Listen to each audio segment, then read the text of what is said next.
Olá,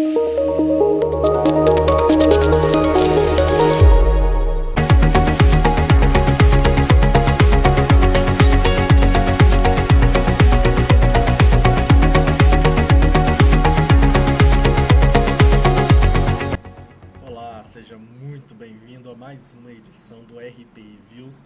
Como você viu na vinheta, é uma vinheta especial para falar sobre as eleições americanas e a vitória de Donald Trump. Não vou estar sozinho nessa e comigo, mais uma vez nessa jornada, é um prazer te receber aqui, João Lucas. Muito obrigado, Luan. Um prazer é todo meu estar aqui na RPI. Olá para você, assinante da RPI também. Vamos para essa conversa aqui que vai estar muito boa. Bom, há 4 anos atrás, eu e o João Lucas, em transmissão simultânea pela RCO e pela RPI, mostramos a vitória de Joe Biden. Foi uma semana longa com a contagem dos votos e a demora. E dessa vez, João, nós fomos surpreendidos pelo rápido resultado dessas eleições. Isso. Aconteceu um resultado aí em um período menor do que um dia, né? Menos de 24 horas, os Estados Unidos já sabia quem seria o seu próximo presidente. Em boa parte, Luan, essa contagem rápida se deu justamente pela eleição passada em 2020, onde a contagem demorou três, entre quase, aliás, entre 2 e 3 dias. Eu não vou me recordar agora exatamente quanto tempo foi, mas foi uma contagem demorada. E aí o que é que aconteceu? Só para contextualizar o nosso assinante, não existe nos Estados Unidos justiça eleitoral como a gente tem aqui no Brasil. E cada estado, são 50 estados no país, e cada um deles tem um sistema de votação específico, uma cédula de votação específica também e uma contagem individual.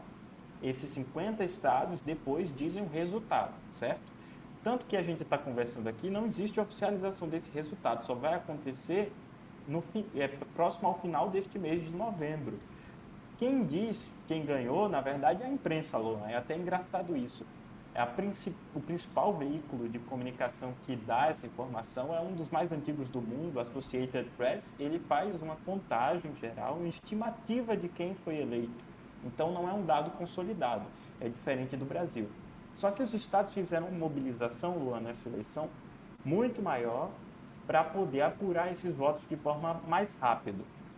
E tem um outro fator também, existe o voto antecipado nos Estados Unidos. Algumas pessoas elas enviam pelo correio o seu voto, e aí em alguns estados, não são em todos, em alguns, esses votos já são contados antes do término da votação, que foi na terça-feira, a super terça, como eles chamam lá nos Estados Unidos.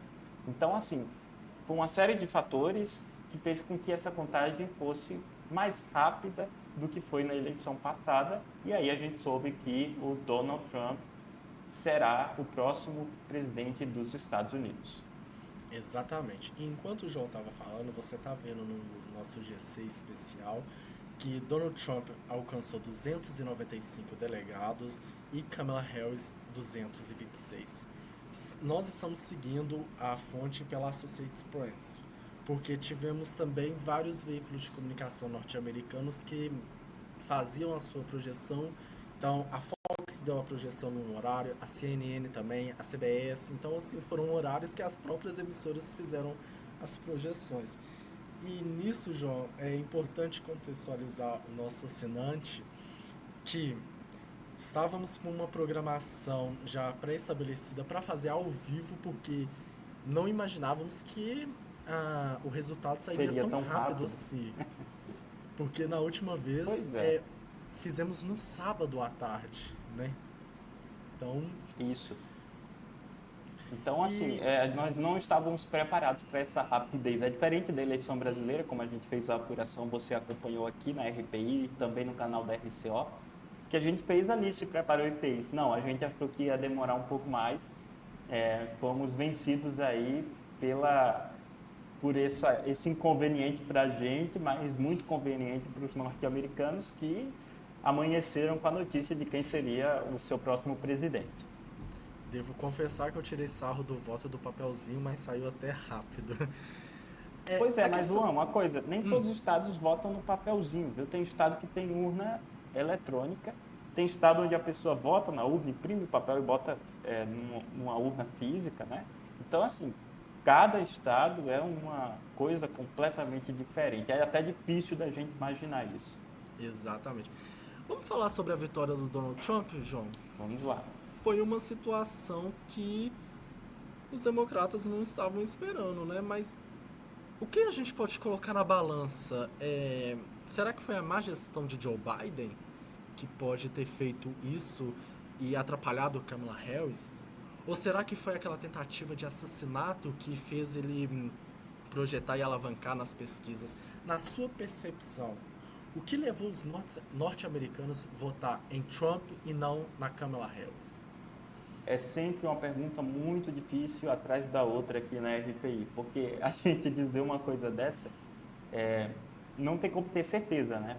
Nem cientistas políticos afirmam com certeza o que é que aconteceu para a vitória do Trump. Agora, é uma coisa, não foi inesperada, né? As pesquisas mostravam que existia a chance da vitória da Kamala Harris, os democratas estavam muito confiantes disso, mas as pesquisas não descartaram a vitória do Donald Trump. Então é aquela coisa, quando a urna abre, a surpresa chega. Mas o que é interessante destacar nessa eleição, o voto latino, que virou, de certo modo, né, que na eleição de 2020, tanto pelas políticas de imigração do Donald Trump, quanto pelas falas que ele fez, esse voto acabou migrando do Donald Trump para o Joe Biden. E agora faz um caminho contrário, vai do Joe Biden para que seria a Kamala Harris, né, a candidata representando a gestão Biden, mas vai da Kamala Harris para o Donald Trump. Agora, por que isso aconteceu? Eu não faço ideia.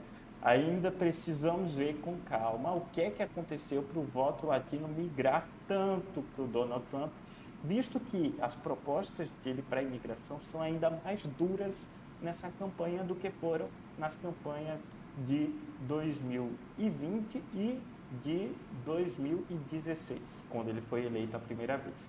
Uma outra coisa muito importante é a economia, viu, Luan? A economia americana, que por mais que tenha crescido durante o governo Joe Biden, o poder de compra dos norte-americanos despencou, caiu e a inflação subiu dentro do país. Acho que em partes isso também pela política externa do governo Biden, com financiamento de guerras pelo mundo, né? Visto a guerra da Ucrânia e da Rússia, e também Israel e Palestina. Então, acho que a soma desses fatores, inclusive na campanha, foram as principais bandeiras do Donald Trump, a questão da guerra, vou até citar aqui para você, foi a política de imigração mais forte, a política econômica visando um protecionismo muito forte na economia americana, tentando frear essa inflação e aumentar o poder de compra, e o fim do financiamento de guerras pelo mundo. Então, essas foram as 3 bandeiras principais que alavancaram a campanha do Donald Trump. E sim, a questão do atentado que ele sofreu conta. A gente já viu isso acontecer em diversos locais do mundo, incluindo no Brasil. Jair Bolsonaro, depois que sofreu o atentado, teve um boom nas pesquisas. Atentados tendem a comover a população e comoção tende a ser convertido em voto. Isso acontece, às vezes em maior escala, às vezes em menor escala. Acho que, para o caso do Donald Trump, beneficiou a imagem dele, mas não foi necessariamente o fator decisivo dessa eleição. Exatamente. E o que nós podemos esperar em 2025, assim que ele tomar a posse, é a deportação em massa. Isso já é um de imigrantes sinal. ilegais, né? Exatamente. Só para ressaltar, ele fez no discurso da vitória dele, na quarta-feira, na madrugada da quarta-feira, ele falou que a deportação será de imigrantes ilegais. Ele deixou isso bem claro, porque ele quer dizer para os norte-americanos, se você está legalmente no país, você não vai ser deportado.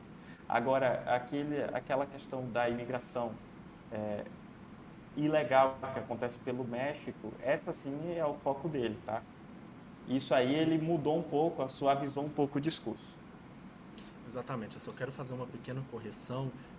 Faltou a parte da deportação ilegal. Bom que o João Lucas é o meu companheiro de longos anos e me ajuda nessa situação. Uma situação também, João, que a gente tinha comentado com os nossos assinantes aqui mesmo no RPI Views, especial das eleições americanas foi sobre a questão da idade de Joe Biden. Mas Donald Trump também vai ser um dos presidentes mais velhos da história. Isso. E, inclusive, a questão da idade do Donald Trump virou tema de campanha. Ele que batia tanto na tecla da idade do Joe Biden, depois virou ele a pessoa que estava sofrendo esses ataques. Porque, em certo momento da campanha, ele fez um discurso, não foi um discurso, na verdade, ele fez um comício onde ele ficou 1 hora dançando músicas de sua playlist pessoal, e aí as pessoas começaram a questionar. Ele já tem uma idade avançada, vai terminar o mandato daqui a 4 anos, e já vai ser um idoso com uma idade mais avançada, né? Acredito que ele vai estar próximo à idade do Joe Biden ao fim do mandato, daqui a 4 anos. Inclusive, ainda bem que ele não é dançarino profissional, porque é uma situação. Ele está com 78, então ele vai terminar o mandato, se ele não se reeleger. Ele não pode se reeleger. Anos. Correto. Porque nos Estados Unidos os presidentes só têm direito a 2 mandatos. Muita gente fala até isso, mano. O Barack Obama, por que o Barack Obama não se candidata de novo? É diferente do Brasil. Lá, uma pessoa só pode ser presidente em 2 mandatos e nunca mais na vida. E só ressaltando a questão da idade, o Joe Biden vai finalizar, então, o seu mandato com 82 anos. A mesma idade que Trump daqui a 4 anos. Exato. Bom, eu e o João agora nós vamos fazer uma entrevista com um brasileiro que já morou nos Estados Unidos, hoje já retornou ao nosso país, e a expectativa é sobre como foi na gestão da era Trump, né, João? Isso aí. Sempre bom ver o olhar de quem foi impactado por essas políticas além dos números. Dando continuidade aqui no RPI Views especial sobre as eleições americanas, nós recebemos Jean Marques, que morou nos Estados Unidos e fez faculdade lá. Ele é formado em PhD em Engenharia Aeroespacial na Universidade Rutgers. Jean, seja bem-vindo aqui ao RPI Views. Muito obrigado. Jean, eu queria começar com a primeira pergunta, como você descreveria o clima social e político nos Estados Unidos durante o mandato do Donald Trump, quando você morou lá? Eu tinha uma percepção que era um clima meio dividido, assim, sabe? Lembrava um pouco como a gente viu aqui no Brasil, né? A questão de divisão da esquerda e direita. Acho que lá também teve um pouco disso. Eu morava no estado, né, da Califórnia, que é um estado extremamente democrata, né? A maioria esmagadora da população é democrata. Mas eu tive também a experiência de morar na Flórida, que era um estado que é muito dividido, né? O pessoal da Flórida até brinca que se eles tiverem que escolher entre um sorvete ou um tiro na mão, vai dar assim, 50% dos votos para cada lado. E é difícil explicar, ou prever o que vai acontecer na Flórida. Na Flórida eu senti um pouco dessa divisão, assim, até mesmo entre as pessoas que eu conhecia, né? Tinha alguns que eram mais democratas, mais republicanos. Na época da eleição do Trump, era o final do governo Obama, eu até conheci algumas pessoas que comentavam comigo, assim, ficaram extremamente tristes, né, assim, por semanas quando o Trump foi eleito, estavam decepcionadas, né, com o que tinha acontecido. E, assim, foi um clima que a gente viu não muito amigável, assim, das pessoas, sabe? Entre os imigrantes na época, isso até me surpreendeu muito dessa eleição que teve agora do Trump, foi ter uma grande quantidade de votos dos latinos, né? Na época, a maioria esmagadora dos latinos que eu conheci, brasileiros principalmente, não apoiavam o Trump, né? Não apoiavam qualquer coisa que ele fazia, assim, e tinham muito medo, né, do que poderia acontecer. Mas a gente sente esse clima de divisão que a gente vê até nas entrevistas do Trump, da Kamala, é muito comum lá. É muito comum ainda dessa divisão entre os democratas e os republicanos, né? É bem forte. Olá, Jean. É um prazer receber você aqui também. Você estava falando sobre a política de imigração Eu queria perguntar a você em relação a isso, né? Como um brasileiro, qual foi a percepção que você teve também em relação a essas políticas do governo Trump? Você citou uma coisa muito interessante, o voto dos imigrantes e dos latino-americanos, que foi decisivo nessa eleição de 2024 e em muitos dos estados virou, né? Muitos votos que eram democratas dessa faixa da população acabou virando voto republicano. Você acha que o que aconteceu, né? Porque a política de imigração talvez seja uma das principais bandeiras do Donald Trump nos Estados Unidos, que impacta diretamente essas comunidades, até pela sua origem social e histórica, mas pelo que a gente nota dos resultados desta eleição, é um voto que acabou indo para ele. Olha, para ser honesto, me surpreendeu muito assim, esses votos latinos que ele teve nessa parte agora. Eu acho que alguns dos latinos que eu conheço que estão lá ainda estão tentando entender ainda por que isso aconteceu, sabe? É meio engraçado até assim a questão da deportação, porque o Trump ele fala ativamente, né, e dá mais entrevistas falando a questão de deportar os imigrantes e tal, os imigrantes ilegais, mas o governo tanto do Obama, né, quanto do Biden também fez muita deportação, né, porque é uma bandeira que não era muito falada por eles, assim, eles não comentam. Se eu não me engano, até o primeiro governo o segundo governo Obama deportou mais gente do que o governo do Trump. É até engraçado isso, né? Mas eu tenho que conferir esse dado, tá? Eu acho que eu lembro de ter visto um jornal, alguma coisa que eu estava lá fora. Mas as ações do Trump elas eram muito mais diretas. Uma coisa que eu lembro quando eu estava lá, e foi justamente na época da Covid, né? O que o Trump fez na época da Covid ficou muito marcado. Acho, né? Pelo menos quando eu ainda estava lá, eu via isso muito na população. As coisas que foram impactos negativos, né, do Trump na época da Covid. Um desses impactos foi justamente os estudantes. Os estudantes, né, que são imigrantes, que estão indo para lá, igual eu fui, né, para estudar doutorado, mestrado ou graduação, eles têm uma certa vinculação. Assim, você tem que fazer um número de horas aula, sabe? Por semestre, ou por bimestre, por quarto e tal. Você tem que fazer um certo número de horas aula, você tem que estar vinculado à universidade. Se você não fizer isso, você pode ser deportado, você perde o direito legal de estar lá. E na época da Covid, ocorreu aquele negócio de ter que trabalhar de casa, né? Ou não ter aula e ter aula só online. O Trump, na época, ele inventou um negócio, né, de falar que se os alunos... Ele queria muito que as pessoas voltassem ao presencial, né? Ele estava meio anti-vax, assim, né? Nessa época, anti-ciência e tal. Ele queria que as pessoas voltassem meio forçadamente a ir para a universidade. Então, ele lançou uma regra de que as pessoas que eram alunos que não estivessem fazendo matéria presencial não ia contar dessas horas aula. Isso botava todo mundo em risco, porque nenhuma universidade estava tendo mais hora presencial.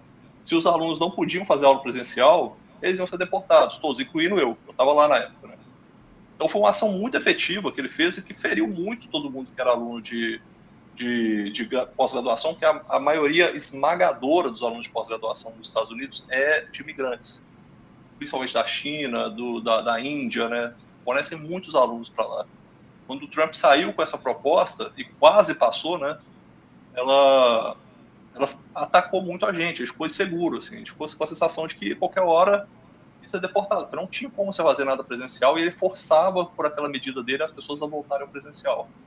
Então essa técnica dele era mais incisiva. As táticas dele são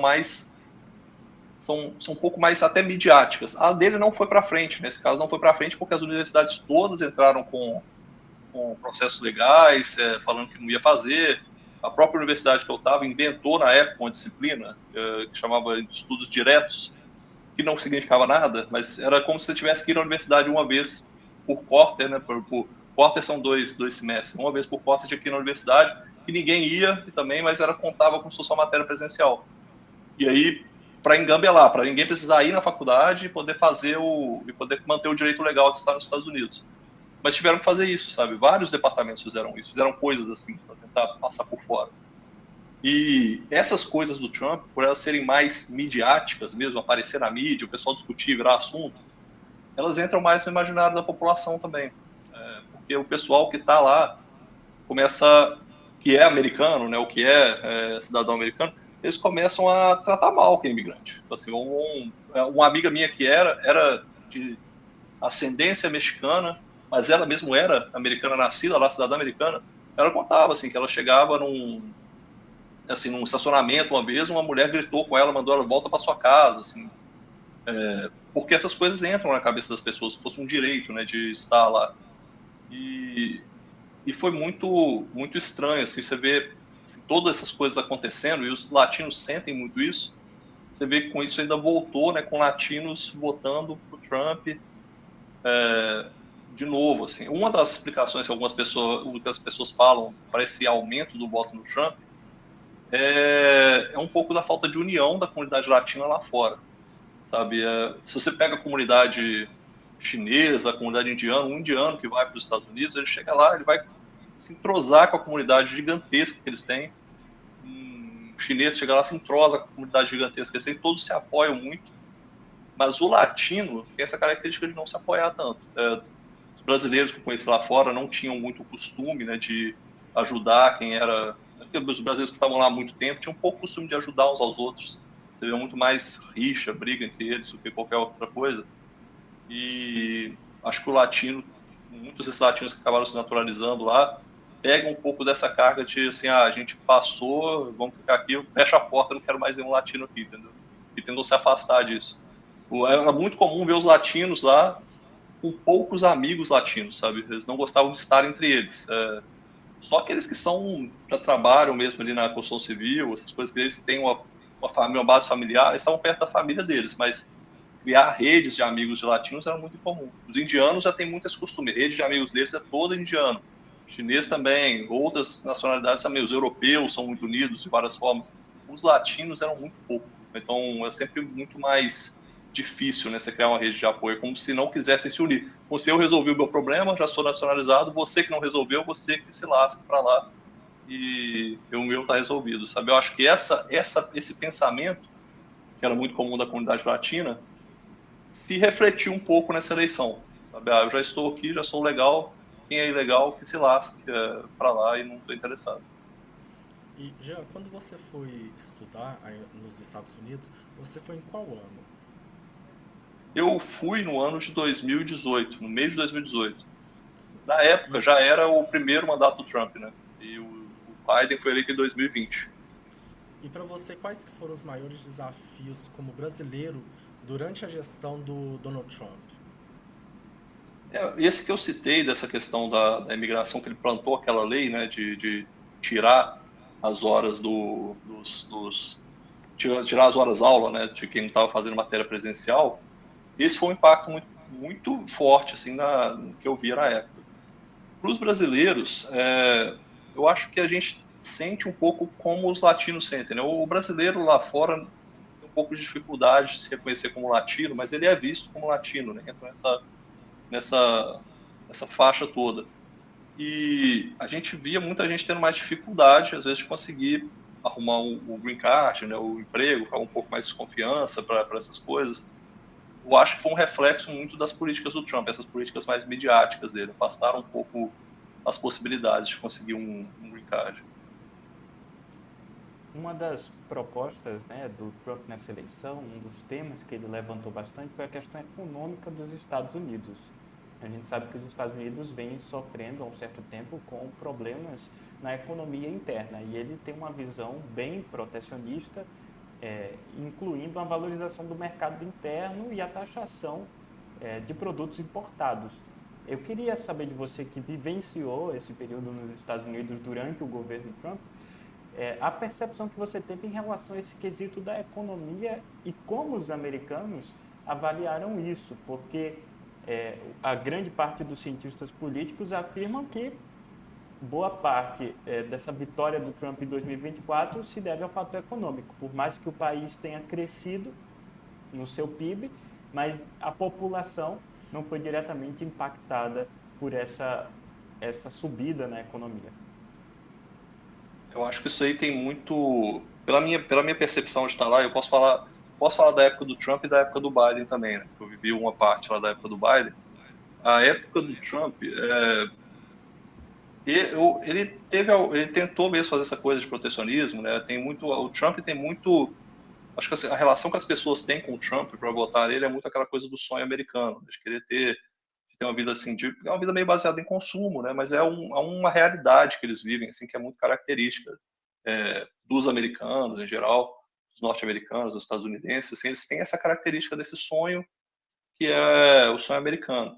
E na época do Trump, eu acho que as pessoas tinham mais essa ideia de que poderia voltar, porque seria uma.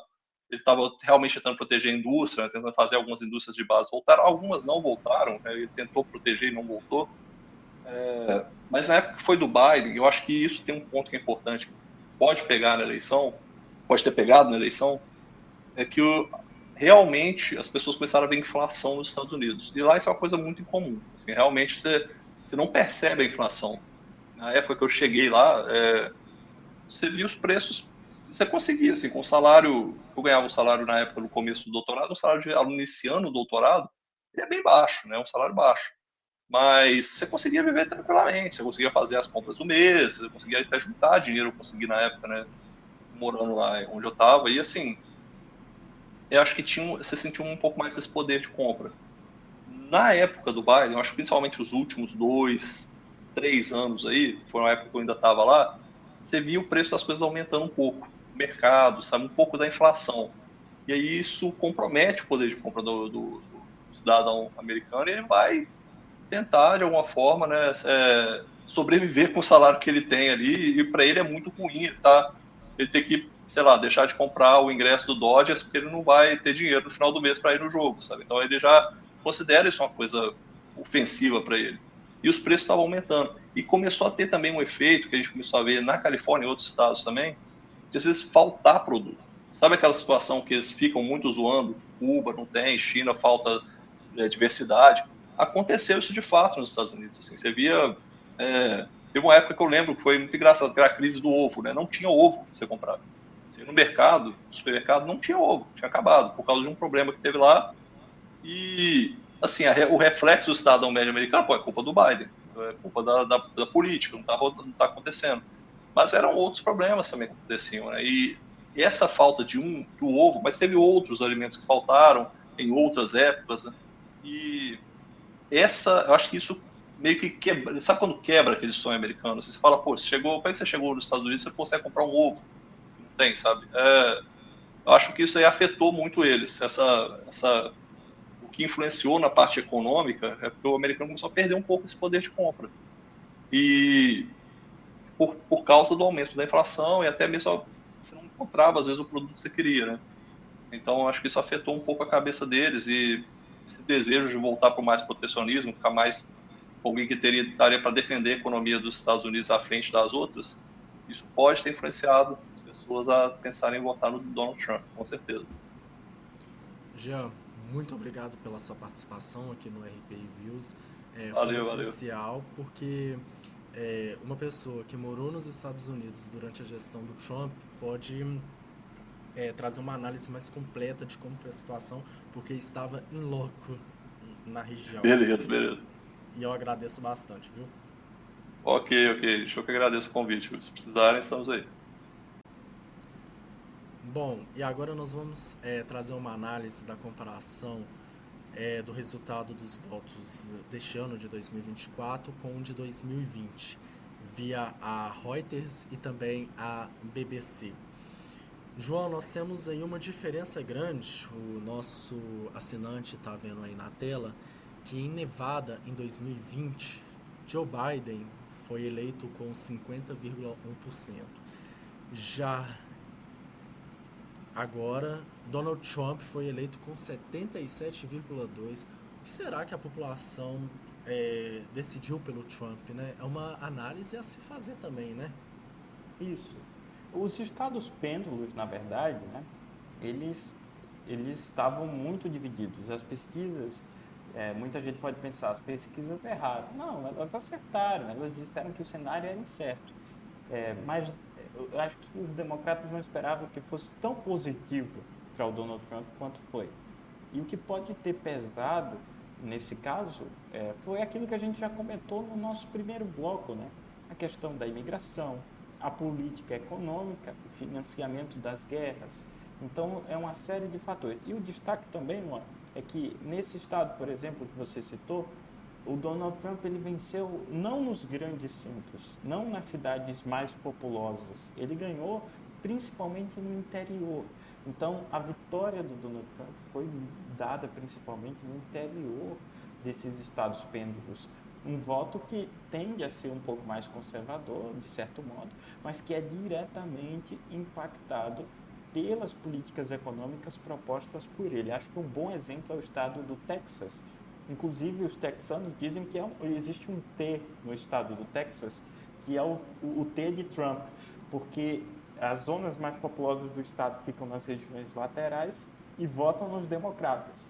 E aí forma-se um tipo de T no estado, onde há um voto republicano e que é diretamente impactado pela política econômica, porque o Trump promete, nesse próximo mandato dele, uma redução da inflação, um aumento do poder de compra e a taxação de produtos importados para um fortalecimento da economia interna. Isso provavelmente vai trazer um aumento de juros para os Estados Unidos, essa série de medidas, o que faz também com que o capital externo invista mais nos Estados Unidos. Haja uma fuga do capital externo dos países em desenvolvimento, como é o caso do Brasil, e uma aplicação nos Estados Unidos.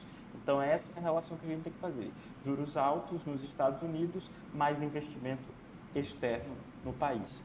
Então, acho que o grande fator que influenciou toda essa eleição, acima até da política imigratória, que foi o grande tema em 2016, quando ele ganhou pela primeira vez, foi a economia. Exatamente. E não foi só o estado da Nevada, né? Essa troca também teve na Geórgia, na Pensilvânia, em Michigan e também no Wisconsin. Acho que eu falei Isso. certo. Falou sim. É porque o que é que acontece? Esses estados lá, geralmente é assim. A Califórnia, por exemplo, é um estado que vota nos democratas, ponto final.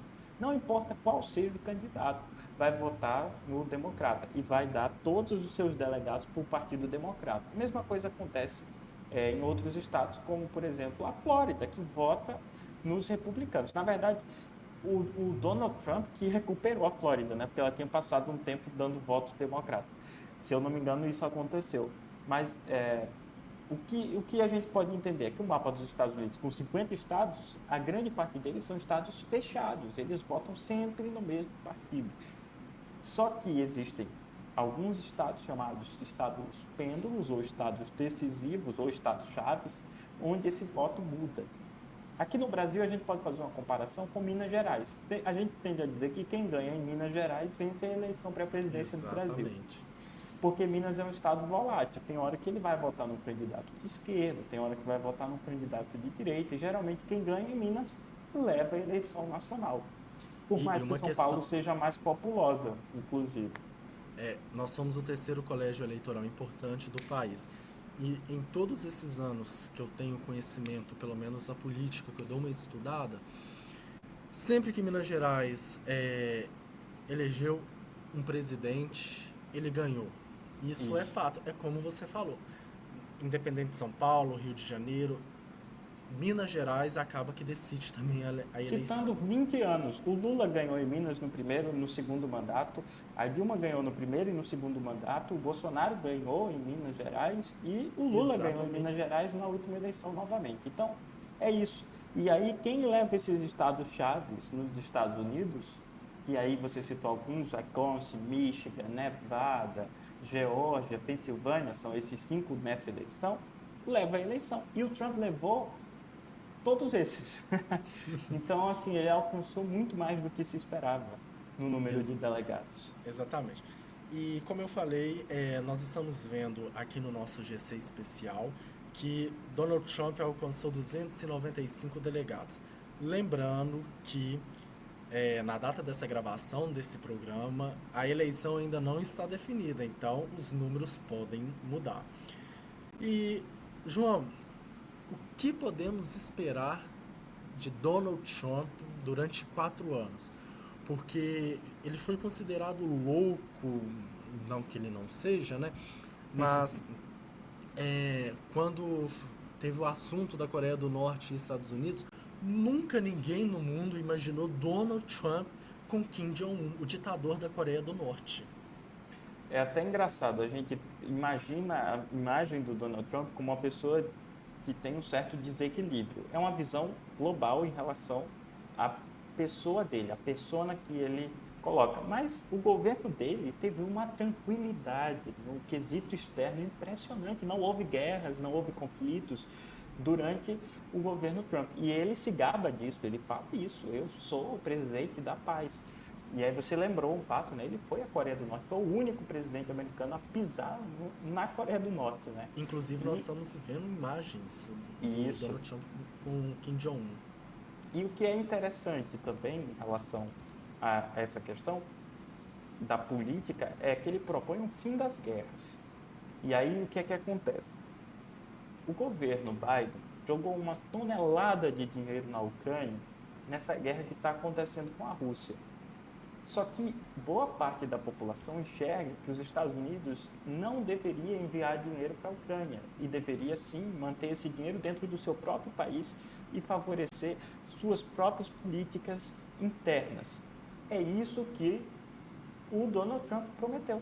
Ele disse nenhum centavo a mais para a Ucrânia. E lembro aqui também que ele tinha uma boa relação com o presidente Vladimir Putin durante o seu primeiro mandato. E se você for pensar, ele não está errado, né? Porque é mais fácil a gente gastar esse dinheiro dentro do nosso país do que em outros países. E imagina se esse dinheiro todo que foi gasto fosse investido na saúde, inclusive o Brasil pode se gabar tranquilamente da saúde pública, por mais que tenha vários problemas, nós temos uma saúde gratuita. O SUS é uma referência, coisa que não existe nos Estados Unidos. Isso, exatamente. E é essa percepção que o americano teve, né? Tanto que votou no Donald Trump. Então, ele propõe o fim dessas guerras, tanto na Ucrânia e Rússia, quanto Israel e Palestina. A gente não sabe ainda como ele vai fazer isso, mas é uma proposta dele. Ele disse que vai encerrar esses conflitos e não vai investir mais dinheiro. Agora, esse investimento caberia até um outro RP Review sobre isso, talvez conversar com um historiador, é histórico dos Estados Unidos, né? Tem mais a ver com uma influência estratégica na política externa do que necessariamente ganhar dinheiro. Então, é meio que gastar para poder ter poder, né? Ficou até engraçada a frase, poder ter poder. Exatamente. É mostrar que tem o poder de controlar o mundo como bem entender. Isso. Podemos Isso fazer vem uma desde o parte. plano Marshall, né? Cabe aí uma análise histórica bem profunda. Mas o que é importante destacar é que, nesse momento, o americano está indo contrário a isso. Ele não quer guerra, ele quer que o dinheiro fique nos Estados Unidos e que isso se encerre. Então, é uma das propostas dele. Outra questão, como eu já falei, é a política econômica. Uma política econômica que eu já expliquei anteriormente, não vou repetir para ficar muito cansativo, mas que visa o quê? O fortalecimento da economia interna e possivelmente o detrimento de outras economias com isso. Agora, uma coisa que eu ainda não falei e gostaria de destacar, Luan, é a proposta dele de quê? De taxação de 100% para os países que abandonarem o dólar como moeda de câmbio, que tem todo a ver com o Brasil e talvez você que está assistindo se pergunte por que, que a gente está aqui há 40 minutos conversando em relação às eleições americanas. Porque o Brasil hoje faz parte de um grupo de países seletos, nós somos a 7ª maior economia do mundo e temos uma influência estratégica e um impacto sofrido também com as decisões tomadas pelos Estados Unidos. E essa taxação tem relação com o Brasil, porque o Brasil, recentemente, junto aos países do BRICS, anunciaram que futuramente, e talvez em um futuro bem próximo, o BRICS vai estar lançando uma moeda própria. O BRICS Pay é um sistema de pagamento que é lastrado no ouro, ou seja, a base dele não é dólar, é ouro e as moedas dos países membros. Então, de certo modo, o que é que os BRICS estão dizendo? Que em algum momento futuro, o dólar não será mais necessário para fazer transação. Se isso acontecer, é um golpe muito forte na economia dos Estados Unidos, Luan. E o Trump está ameaçando que quem fizer isso vai ser taxado em 100%. E aí, cabe a gente prestar atenção, porque os Estados Unidos é o nosso segundo maior parceiro comercial, somente atrás da China, e é o país que mais investe dinheiro no Brasil hoje. Resumindo o que o João Lucas falou, os Estados Unidos está com um medo tremendo do dólar ser desvalorizado. Por quê? Dólar desvalorizado, inflação vai crescer nos Estados Unidos, vai gerar uma crise. E aí, meu amigo, nós vamos ter a pior crise do que foi em 29. Então, Isso aí. aí fica E puxado. só para fechar, o último fator também é a política de imigração, que a gente já citou aqui anteriormente. Ele quer a deportação de imigrantes ilegais, o fortalecimento da fronteira com o México e o fim do tráfico de drogas por essa fronteira. A presidente americana, inclusive, a presidente mexicana, inclusive, ela felicitou o presidente Donald Trump pela vitória dele e o discurso dela foi um discurso muito ameno, não citou nenhum desses casos, né? Pelo visto, parece que talvez haja uma possibilidade de colaboração entre os dois países, porque, de fato, o tráfico de drogas é uma coisa ruim para qualquer país, independente de qual seja. Exatamente. E para finalizar aqui, eu acho que o que o Donald Trump não deve ter gostado muito durante a gestão Biden foi a saída da tropa americana no Afeganistão, né? Isso mostrou que a tropa seria fraca aos olhos do novo presidente eleito. Exato. Ele contesta muitas ações do governo Joe Biden, que talvez sejam, até trazendo aqui uma análise do governo Biden, um governo desalinhado com a nova situação dos Estados Unidos. Eu acho que essa é a grande questão. Os Estados Unidos não estão prontos para essa mudança de um mundo multipolar, certo? Um mundo que não vai ter necessariamente um grande líder, um mundo onde a economia começa a se diversificar, né? Então, o que é que a gente vê? Um país que sofre uma grande crise de identidade. O que é os Estados Unidos? Nosso convidado falou isso, sem o sonho americano, sem o poder de compra, sem a influência no mundo. Quem são os norte-americanos sem isso? É como cortar o McDonald's ou a Apple dos Estados Unidos. São empresas que fazem parte da identidade nacional. Da mesma forma, a política externa americana é orgulho para eles. As suas tropas fazem parte do imaginário da população.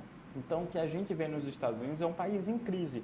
Nesse momento, não necessariamente uma crise financeira nem social, mas uma crise de identidade profunda.